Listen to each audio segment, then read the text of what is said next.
ఈరోజు భువనగిరి గడ్డ మీద వచ్చినటువంటి కాంగ్రెస్ కార్యకర్తలకందరికీ నా హృదయపూర్వక నమస్కారాలు।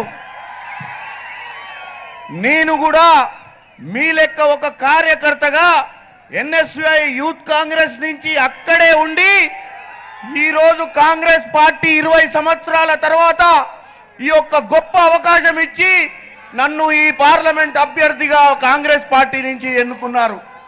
మీ అందరికీ సోదరునిగా తుంగతుర్తి నియోజకవర్గం శాలిగౌరారం మండలానికి సంబంధించిన వాణ్ణి మీ అందరి ఆశీర్వాదంతో మొన్న విజయం సాధించి మన గౌరవ ముఖ్యమంత్రి రేవంత్ రెడ్డి గారిని ఎలా ముఖ్యమంత్రి చేసి ఇక్కడ ఉన్నటువంటి మా అన్నలు కోమటిరెడ్డి వెంకటరెడ్డి గారిని రాజగోపాల్ రెడ్డి గారిని అలాగే మా వీరేష్ అన్నను అలాగే మా బీర్లాయిల్ అన్నను మా కుంభమణిల్ అన్నను మా అందరి మా మల్రెడ్డి రంగారెడ్డి అన్నను శామ్యుల్ అన్నను అందరినీ ఎలాగైతే కొమ్మూరి ప్రతాప్ రెడ్డి గారిని మీరు ఎలాగైతే ఓట్లేసి 2,82,000 మెజార్టీ తీసుకొచ్చినందుకు మీ అందరికీ నా హృదయపూర్వక నమస్కారాలు।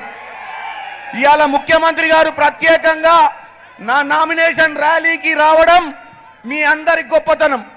మీరు పడ్డ శ్రమకు ఈడ ప్రభుత్వం వచ్చింది కాబట్టి ఒక ముఖ్యమంత్రి వర్యులు ఇక్కడికి నామినేషన్కి రావడం జరిగింది। మీ అందరి కోసం మళ్ళీ ఒకటే చెప్తున్నా, ఆ రోజు మీరు రాత్రి పగలు కష్టపడి ప్రతి ఇంటికి పోయి ఆ రోజు బీఆర్ఎస్ ప్రభుత్వ వైఫల్యాల మీద ప్రజలను చైతన్యవంతులు చేసి బీఆర్ఎస్ పార్టీని తరిమి కొట్టిరు। మళ్ళీ ఈరోజు చెప్తున్నా, మళ్ళీ సమయం ఆసన్నమైంది। భారతదేశంలో 10 సంవత్సరాలుగా ఉన్నటువంటి బీజేపీ పార్టీ మోసపూరిత party, only social media university తప్ప వాస్తవాలు ఏమీ లేవు। మనం ప్రజల మధ్యనికి వెళ్ళి ప్రతి ఒక్కరు ఇక్కడికి వచ్చిన వాళ్ళు రానున్న 20 రోజులల్లా సోషల్ మీడియాలో వచ్చేటువంటి తప్పుడు కథనాలను తిప్పి కొట్టాల్సిన అవసరం ఉంది। ఎందుకంటే వాళ్ళకి ఏమీ బూతులు ఏమీ లేదు। మీరందరూ చూసిర్రు, బీజేపీకి 70,000 ఓట్లు వచ్చినాయి, బూతులో కూర్చునే కార్యకర్తలే లేరు। బీఆర్ఎస్ చూస్తే నాయకులంతా పారిపోతుర్రు, బీపాములు ఇస్తే ఇసిరేసి డస్ట్బిన్లో పడేసి ఉరుకుతుర్రు, మరి ఎక్కడున్నారు?